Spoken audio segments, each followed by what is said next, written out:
Hello everyone, this is CBSE Science Classes for class 7th and it is our part number 2 for chapter number 8 wind storm and cyclone. इस part से पहले part 1 में हमने air के बारे में और विंड के बारे में थोड़ा पढ़ लिया था। हमने पढ़ा था कि मूविंग एयर को ही हम विंड कहते हैं और जब एयर चलती है या विंड चलती है तो उसके साथ प्रेशर भी क्या होता है, वहाँ पर रिड्यूस हो जाता है। Increase wind speed is ended accompanied by a reduced air pressure. जब विंड की स्पीड बढ़ती है तो वहाँ पर एयर प्रेशर भी कम हो जाता है। साथ ही हमने देखा था कि किसी कंटेनर में यदि एयर को अपन कंप्रेस करके भरते हैं तो वह क्या करती है, उस कंटेनर में एयर प्रेशर इंक्रीज कर देती है। तो इस तरह से हम आगे इसको और समझने वाले हैं। आज हमारा टॉपिक है air expands on heating.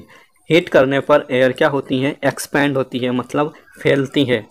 Take तो यहाँ पर एक एक्टिविटी है, एक्टिविटी 8.5, इसी को हम यहाँ पर डिस्कस करने वाले हैं। Take a boiling tube. आपको एक बॉइलिंग ट्यूब लेनी है, टेस्ट ट्यूब लेनी है, जैसे आप डायग्राम में देख पा रहे हैं। Stretch a balloon tightly over the neck of the tube. अब इसको बैलून को आपको टेस्ट ट्यूब के नेक पर, उसकी जो मुंह है, उसका गर्दन है, उस पर क्या करना है, टाइटली उसको स्ट्रेच करके बांध देना है। You can use a tape to make it tight. और इसको टाइट बांधने के लिए आप एक टेप या धागे का भी यूज कर सकते हैं। Pour some hot water in a beaker. अब आपको एक बीकर में कुछ हॉट वाटर, गर्म पानी ले लेना है। Insert the boiling tube with the balloon in the hot water. अब क्या करना है, जो आपकी बॉइलिंग ट्यूब है जिसके ऊपर आपने गुब्बारा बांधा हुआ है, इसको हॉट वाटर में डालना है। Observe for 2 to 3 minute for any change in the shape of the balloon. अब आपको 2-3 मिनट के लिए यहाँ पर ऑब्जर्व करना है, उसको देखना है कि बैलून की शेप में कोई परिवर्तन होता है या नहीं। Take the tube out. अब हम ट्यूब को आउट कर देंगे, गर्म पानी से बाहर निकाल लेंगे। Let it cool down to the room temperature. और हम इसको क्या करेंगे, थोड़ा रूम टेम्परेचर पर ठंडा करेंगे। Take some ice cold water in another beaker and place the tube with the balloon in cold water for 2 to 3 minutes. अब क्या करेंगे, आइस कोल्ड वाटर लेंगे दूसरे बीकर में और उस ट्यूब को, हमारी जो गुब्बारे वाली ट्यूब है, उसको हम कोल्ड वाटर में रखेंगे 2-3 मिनट के लिए। Observe the change in the shape of the balloon. और यहाँ पर कोई चेंज यदि बैलून में हो रहा है तो हम उसको ऑब्जर्व करेंगे। तो आप क्या देखते हैं कि जब हम बैलून वाली ट्यूब को गर्म पानी में रखते हैं, boiling tube emerged in hot water, जब इसको हम गर्म पानी में रखते हैं तो हमारा गुब्बारा थोड़ा सा फूल जाता है और ये ऐसे सीधा खड़ा हो जाता है। तो इससे आप क्या ऑब्जर्व कर पा रहे हैं कि जब हम गर्म पानी में रखते हैं तो इसके अंदर जो एयर है, ठीक है, अभी टेस्ट ट्यूब के अंदर क्या है, तो सिर्फ यहाँ पर एयर है और एयर अंदर से गर्म हुई है। तो गर्म होने के बाद एयर क्या होती है, फैलती है, जिस कारण उसका प्रेशर बढ़ जाता है और गुब्बारा थोड़ा सा फूल जाता है। लेकिन जब हम इसको आइस कोल्ड वाटर में, बिल्कुल ठंडे पानी में डालते हैं तो इसके अंदर जो एयर है वह क्या हो जाती है, कंप्रेस्ड हो जाती है, संपीड़ित हो जाती है, जिस कारण ये गुब्बारा भी यहाँ पर क्या होता है, इसकी शेप चेंज हो जाती है और ये भी कंप्रेस्ड हो जाता है। ठीक है, तो आप यहाँ पर बहुत आसानी से समझ पा रहे होंगे कि हीट करने पर या गर्म करने पर हमारी वायु क्या होती है, फैलती है। ठीक है, think and try to answer. तो यहाँ पर आपको सोचना है और इन क्वेश्चंस का आंसर देने की कोशिश करनी है। What make the balloon inflated when the boiling tube is placed in hot water. तो जब हमने बॉइलिंग ट्यूब को हॉट वाटर में रखा तो किस कारण से हमारा जो बैलून है वह इन्फ्लेटेड हो गया, मतलब फूल गया। तो हमने इसका पता लगा लिया है कि यहाँ पर जो एयर है वह गर्म होने के कारण एक्सपेंड हुई, फैली, उस कारण से हमारा बैलून इन्फ्लेटेड हो गया। Why is the same balloon deflated when the tube is capped in cold water. और यही बैलून जब हम कोल्ड वाटर में टेस्ट ट्यूब को रखते हैं तो ये इन डिफ्लेटेड क्यों हो जाता है, मतलब ये पिचक क्यों जाता है। तो इसका कारण यह है कि एयर, इसमें जो भी एयर है वह कंप्रेस्ड हो जाती है। Can we infer from the first observation that air expands on heating. तो क्या हम यहाँ फर्स्ट ऑब्जर्वेशन में ये कंफर्म कर सकते हैं कि हीट करने पर हमारी एयर क्या होती है, एक्सपेंड करती है, फैलती है। Can you now state what happens to the air in the boiling tube when it cools down. तो यहीं पर आपको दूसरी चीज़ भी नोट कर लेनी है कि जब एयर ठंडी होती है तो क्या होता है, एयर कंप्रेस हो जाती है। जैसा कि आपने कोल्ड वाटर में बैलून को रखने पर देखा। The next activity is very interesting, this will make you understand more about hot air. तो हमने यहाँ पर ऊपर सीख लिया कि गर्म होने पर वायु फैलती है। अब हम ये जानने की कोशिश करेंगे कि गर्म होने पर वायु फैलती तो है, लेकिन वह किस ओर मूव करती है, वह किधर जाती है। तो इसको समझने के लिए हम यहाँ पर एक्टिविटी 8.6 करेंगे। टेक 2 पेपर बैग्स और empty paper cups of the same size. आपको क्या लेना है, यहाँ पर 2 पेपर के बैग्स लेने हैं, कागज़ की थैली लेनी है, या फिर आपको पेपर के कप्स लेने हैं, जैसे कि आपके डिस्पोजल आते हैं पेपर वाले, वे आप ले सकते हैं। Hang the 2 bags in the inverted position on the 2 ends of a metal और वुडन स्टिक। तो आपको जैसे यहाँ पर डायग्राम में दिखाया गया है, एक मेटल या लकड़ी की स्टिक पर आपको इक्वल डिस्टेंस पर इन कागज़ के बैग्स को उल्टा लटका देना है और बीच में एक और ऊपर धागा बांध लेना है, जिससे कि आपकी जो बैलेंस होती है, तराजू होती है, उस तरह से। और एक बैग के नीचे आपको क्या करना है, मोमबत्ती जला देनी है, कैंडल जला देनी है। Tie a piece of thread in the middle of the stick, stick के बीच में एक धागा बांधना है तराजू की तरह। Hold the stick by thread, और अब स्टिक को हमें किससे पकड़ना है, उस थ्रेड से जो हमने बीच में बांधा है उससे पकड़ना है, एज इन बैलेंस, जैसे कि तराजू में आप पकड़ते हैं। पुट अ बर्निंग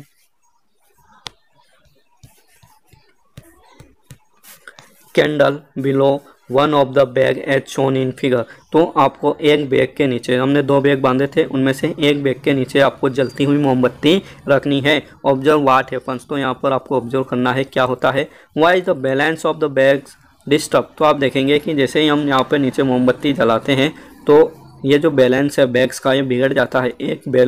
एक बैग ऊपर चला जाता है और एक नीचे चला जाता है। तो ऐसा क्यों हुआ, तो आपने ये तो समझ लिया था पहले कि हमारी जो एयर है वह गर्म होने पर क्या होती है, फैलती है, लेकिन साथ साथ वे क्या होती हैं, ऊपर भी जाती है। यहाँ पर एक और चीज़ देखने को मिल रही है कि जब एयर गर्म होती है तो वह ऊपर की ओर उठती है। ठीक है, does this activity indicate that warm air rises up, क्या इस एक्टिविटी से आपको पता चल रहा है कि गर्म एयर ऊपर की ओर उठती है। As the warm air rises up it pushes the bag about the candle, तो जैसे ही वार्म एयर, गर्म एयर ऊपर की ओर उठती है तो ये हमारा जो बैग है ऊपर की तरफ चला जाता है और ठंडी एयर वाला बैग नीचे की तरफ आता है।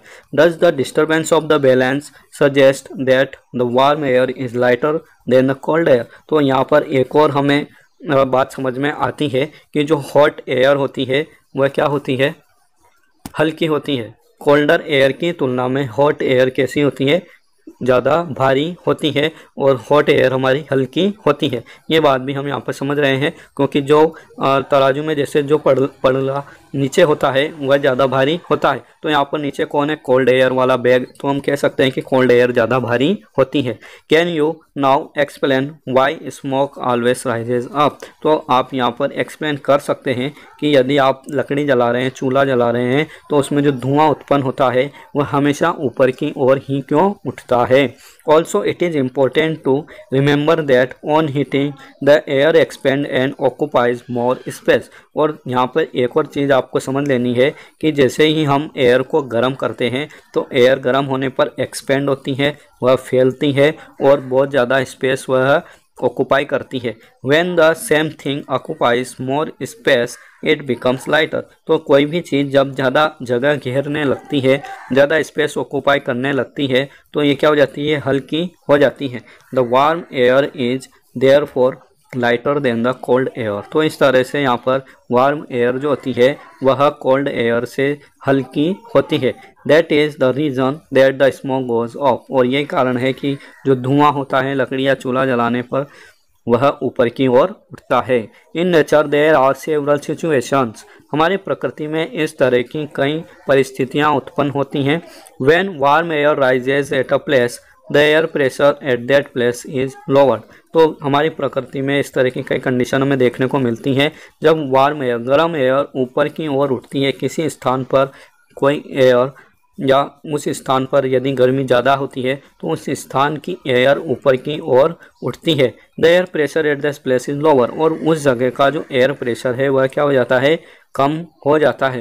The cold air from the surroundings areas rushes in to fill its place, और जो आसपास के कोल्ड एरियाज हैं जहाँ पर एयर ठंडी है वहाँ से एयर किधर आती है, उस स्थान की तरफ दौड़कर आती है। This setups convection in air, तो इस तरह से एयर में एक कन्वेक्शन करंट सेटअप हो जाता है, जैसे कि हमने चैप्टर 4 में पढ़ा है। As you learn in chapter 4 में हमने पढ़ा था, हमारा जो हीट चैप्टर है उसमें हमने पढ़ा था कि एयर जब गर्म होती है तो ऊपर की ओर उठती है और उसकी जगह ठंडे इलाकों से एयर आकर उसकी जगह ले लेती है। हमने सी ब्रीज और लैंड ब्रीज में ऐसा पढ़ा था।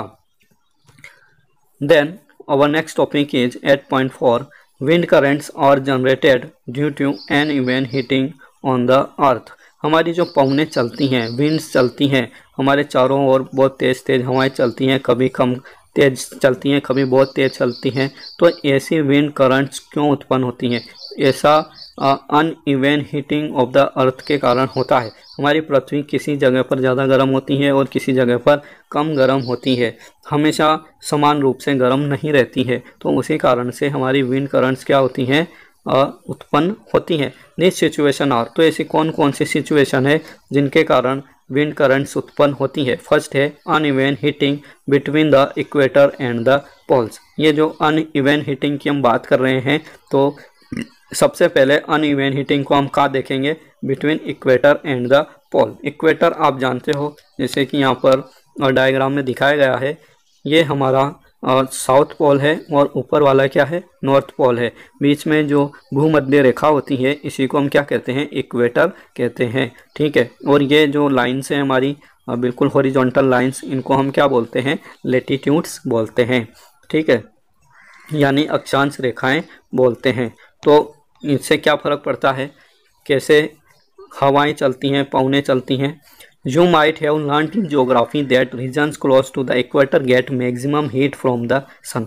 तो आपने ज्योग्राफी में पढ़ा होगा, या ये जनरल एक चीज़ होती है कि जो स्थान इक्वेटर के समीप होते हैं, ऐसे स्थान जो भूमध्य रेखा के समीप होते हैं, वहाँ पर सूर्य की ज़्यादातर गर्मी प्राप्त होती है, यानी कि सूर्य की सीधी किरणें वहाँ पर पड़ती हैं और वे स्थान ज़्यादा गर्म होते हैं। The air in these regions get warm, तो इन क्षेत्रों के में एयर जो होती है वह बहुत जल्दी गर्म हो जाती है और अत्यधिक गर्म हो जाती है। The warm air rises and the cooler air, तो इस तरह से ये वार्म एयर ऊपर की ओर उठती है, and the cooler air from the regions in the 0 to 30 degree latitude belt on either side of the equator moves in। तो यहाँ पर डायग्राम में आप देख सकते हैं कि ये हमारी इक्वेटर है, यहाँ पर सूर्य से आने वाली किरणें मैक्सिमम गर्मी प्रदान करती हैं और ये क्षेत्र ज़्यादा गर्म हो जाते हैं। तो यहाँ से एयर गर्म होगी और ऊपर की ओर उठेगी, लेकिन इसके आसपास के एरिया जो इसकी अपेक्षा थोड़े ठंडे होते हैं 30 डिग्री तक, ठीक है। 30 डिग्री लेटीट्यूड जो होते हैं हमारे, इन यहाँ तक की एयर क्या होती है? इस इक्वेटर की तरफ रश करती है, मतलब दौड़कर आती है। कोल्डर एरियाज से हॉट एरियाज की तरफ विंड यहाँ पर चलती है, जैसे यहाँ डायग्राम में एरोस के द्वारा आपको समझाया जा रहा है। These winds blow from the north and the south towards the equator। तो ये विंड्स आपकी नॉर्थ और साउथ दोनों तरफ से इक्वेटर की तरफ चलती है। At the poles the air is colder than that at latitudes about 60 degree. और जो हमारे पोल्स होते हैं, नॉर्थ पोल और साउथ पोल, वहाँ पर एयर बहुत ज़्यादा ठंडी होती है, क्योंकि बहुत ठंडे प्रदेश हैं, वहाँ पर बर्फ़ की मोटी परत हमेशा जमी रहती है, सूर्य की किरणें वहाँ पर पहुँच ही नहीं पाती हैं। तो इस कारण से वहाँ की जो एयर है वह बहुत ठंडी होती है, अबाउट 30 डिग्रीज तक, मतलब 60 डिग्री तक। 60 डिग्री यानी कि यहाँ तक आपकी जो 60 degree, this is 60 degree equator, तो यहाँ पर 60 डिग्री तक आपकी क्या होती है? एयर्स जो होती हैं वे काफ़ी कोल्ड होती हैं, ठीक है। The warm air at these latitudes rise up and the cold wind from the polar regions rushes in।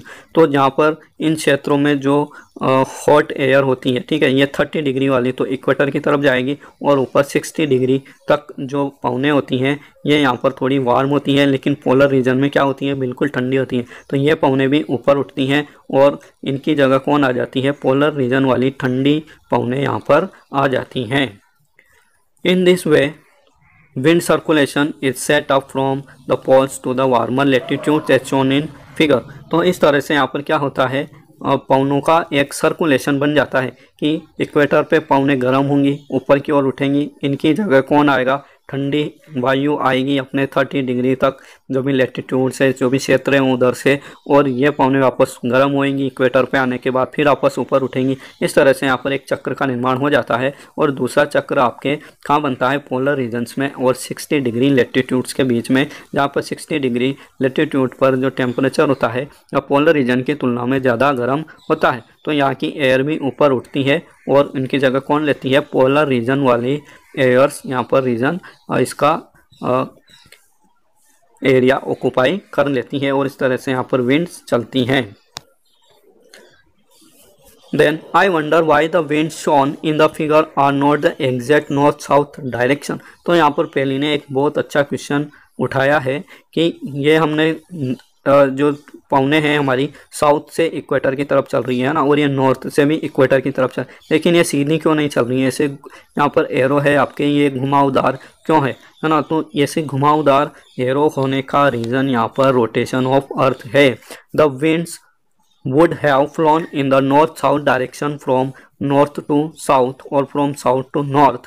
A change in direction is however caused by the rotation of the earth। तो आपको पता है कि हमारी जो अर्थ है ये क्या करती है, हमेशा घूमती रहती है, अपनी एक्सिस पर रोटेट होती रहती है फ्रॉम वेस्ट टू ईस्ट। तो इस कारण से हमारी जो डायरेक्शन है विंड्स की वे भी क्या होती है, थोड़ी चेंज होती है उस रोटेशन के कारण। तो उसी डायरेक्शन में आपको यहाँ पर क्या दिखाई गई है, विंड्स की डायरेक्शन दिखाई गई है डायग्राम में। Okay, then B uneven heating of land and water. तो हमने जैसे पढ़ा था कि दो तरीके से अनइवन हीटिंग होती है, पहले तो यहाँ पर इक्वेटर और लेटीट्यूड्स के सापेक्ष हमने देखा। अब दूसरे तरीके में जो अनइवन हीटिंग होती है वो लैंड एंड वाटर के सापेक्ष हम देखेंगे कि कैसे लैंड जल्दी गर्म होते हैं और वाटर धीरे धीरे गर्म होते हैं, जैसे हमने पहले चैप्टर नंबर 4 में भी पढ़ा था। You have read about the sea breeze and the land breeze in chapter 4।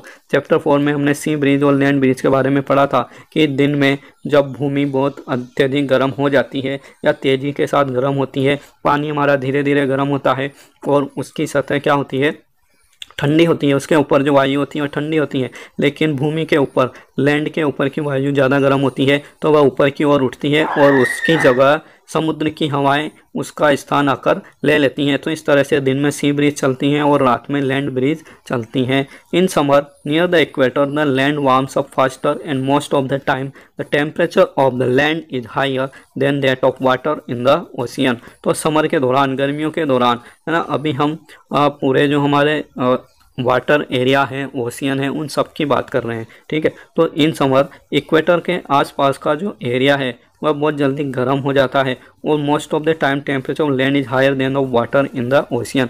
और ज़्यादातर समय क्या होता है कि ओशियंस में जो पानी है उसके ऊपर की वायु है उसका तापमान कम होता है और इक्वेटर के आसपास के क्षेत्रों का भूमि पर हमारे तापमान बहुत ज़्यादा होता है।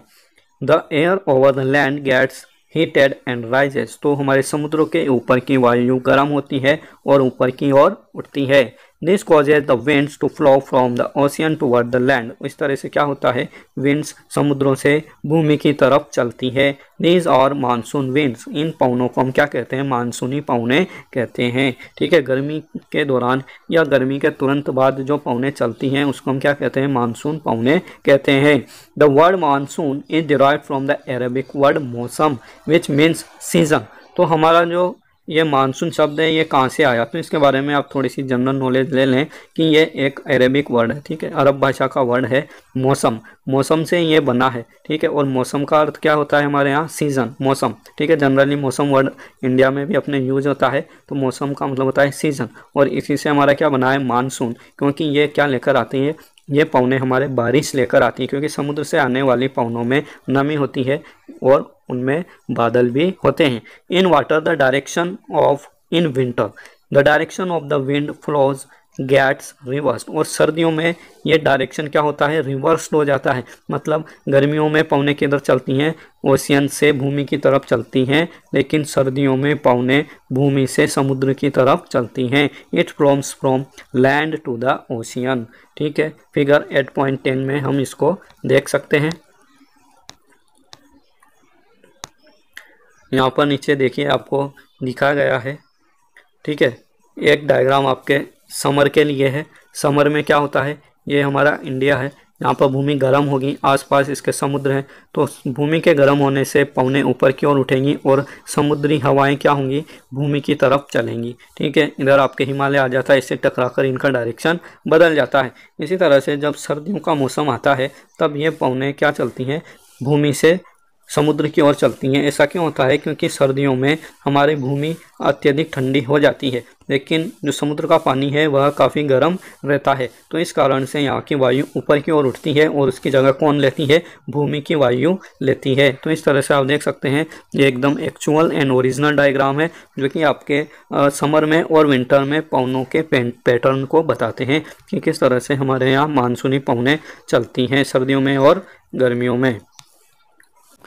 देन यहाँ पर बुजो कुछ कह रहा है, I want to know what these winds do for us. वे कह रहा है कि ठीक है, हमने पढ़ लिया कि पवनें कैसे चलती हैं, लेकिन ये पवनें हमारे लिए क्या करती हैं, ये विंड्स हमारे लिए क्या लेकर आती हैं, वह यह जानना चाहता है। The winds from the ocean carry water and bring rain. तो जो विंड्स होती हैं ओशियन से आने वाली, वे अपने साथ क्या लेकर आती हैं, वाटर लेकर आती हैं और वे वर्षा कराती हैं। It is a part of water cycle, और ये हमारे जल चक्र का एक पार्ट है। The monsoon winds carry water and it rain. जो मानसून पवनें होती हैं वह वाटर अपने साथ लेकर आती हैं बादलों के रूप में, वाटर वेपर्स के रूप में, और उससे वर्षा होती है। Clouds bring rain and gives us happiness. बारिश आती है और इससे हमें क्या होती है, हैप्पीनेस होती है, खुशी होती है। Farmers in our country depend mainly on rains for their harvest. हमारे देश में ज़्यादातर लोग खेती करते हैं, किसान होते हैं, तो वे मेनली किस पर डिपेंड होते हैं, पानी के लिए वर्षा पर ही डिपेंड होते हैं। मतलब वे जो उनकी फसलें होती हैं, यदि वर्षा नहीं होगी तो वे ठीक से नहीं हो पाएंगी।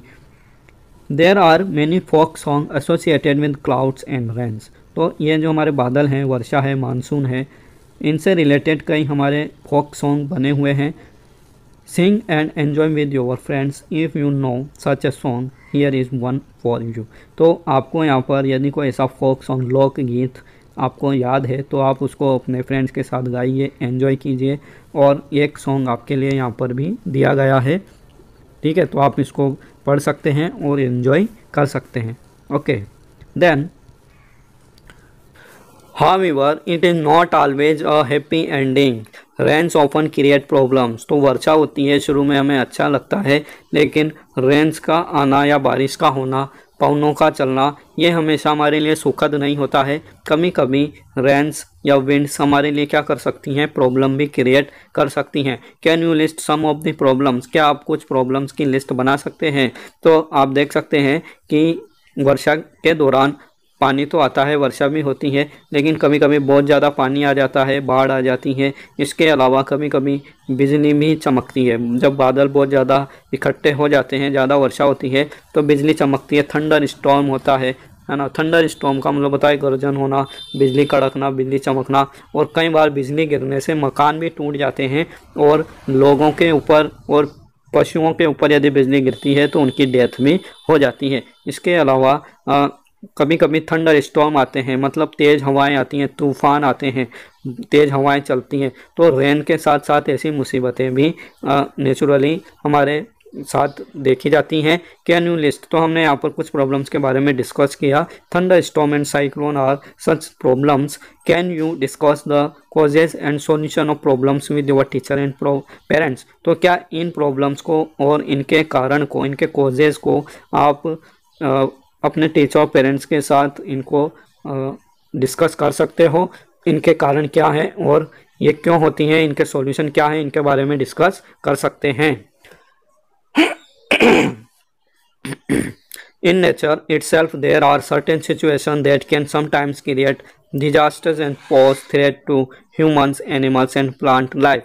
हमारी प्रकृति में कई बार ऐसी सिचुएशन बन जाती हैं जिससे कि डिजास्टर्स होते हैं, विनाशकारी घटनाएं होती हैं, और ह्यूमंस, एनिमल्स और प्लांट लाइफ के लिए क्या हो जाता है, एक भय का माहौल पैदा हो जाता है। Let us study to such situation. तो इन ऐसे ही हम दो सिचुएशन के बारे में यहाँ पर स्टडी करने वाले हैं, और ये हमारी जो सिचुएशन है वह क्या है, थंडर स्टॉर्म एंड साइक्लोन। तो इनको हम अपने नेक्स्ट पार्ट में डिस्कस करेंगे। ओके, तो आपका चैप्टर ये पार्ट कैसा लगा आप कमेंट करके बताएं, और यदि आप चैनल पर नए हैं तो चैनल को ज़रूर सब्सक्राइब कर लें, बेल आइकन को दबा दें। Okay, thank you. जय हिंद, जय भारत।